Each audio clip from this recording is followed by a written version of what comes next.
One night, Henry and Gordon were alone with James. Although the Fat Controller was beginning to think well of him, whenever a chance came, the other engines would talk of nothing but bootlaces.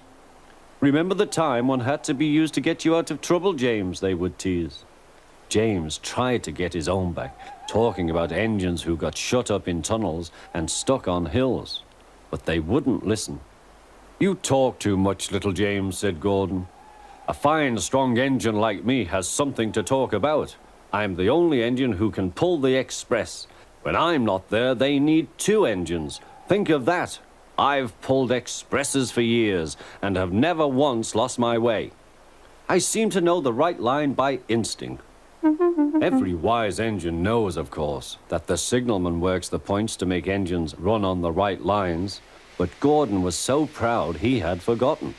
"Wake up, James," said Gordon next morning. "It's nearly time for the express." "What are you doing? Odd jobs?" "Oh, well, we all have to begin somewhere, don't we? Run along now and get my coaches. Don't be late."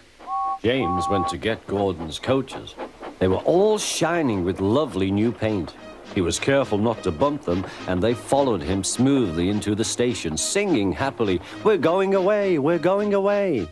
"I wish I was going with you," said James. "I should love to pull the express and go flying along the line." Gordon, with much noise and blowing of steam, got ready to back onto the train.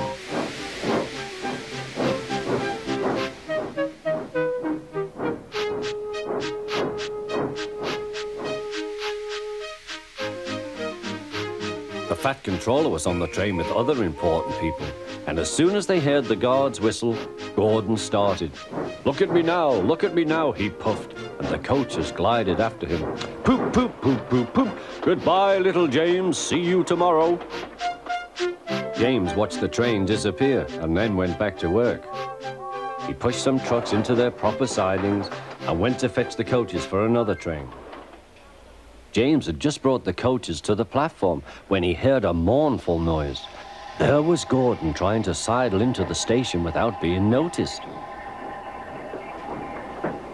"Hello, Gordon. Is it tomorrow?" asked James. Gordon didn't answer. He just let off steam feebly. "Did you lose your way, Gordon?" said James. "No, it was lost for me. I was switched off the main line onto the loop. I had to go all round and back again." "Perhaps it was instinct," said James. Meanwhile, all the passengers hurried to the booking office. "We want our money back," they shouted.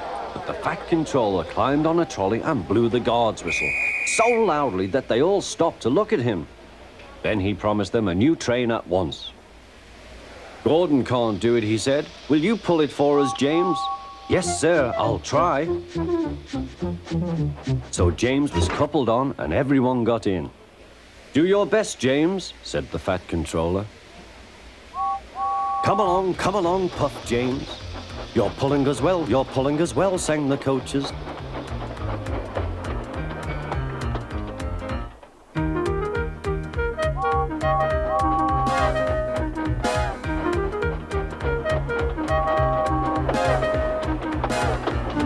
Bridges and stations flashed by, the passengers cheered, and they soon reached the station. Everyone said thank you to James, and the Fat Controller was very impressed.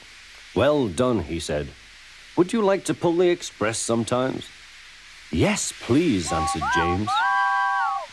Next day, when James came by, Gordon was pushing trucks. "I like some quiet work for a change," he said. "I'm teaching these trucks manners. You did well with those coaches, I hear." "Good, we'll show them." And he gave his trucks a bump. James and Gordon are now good friends.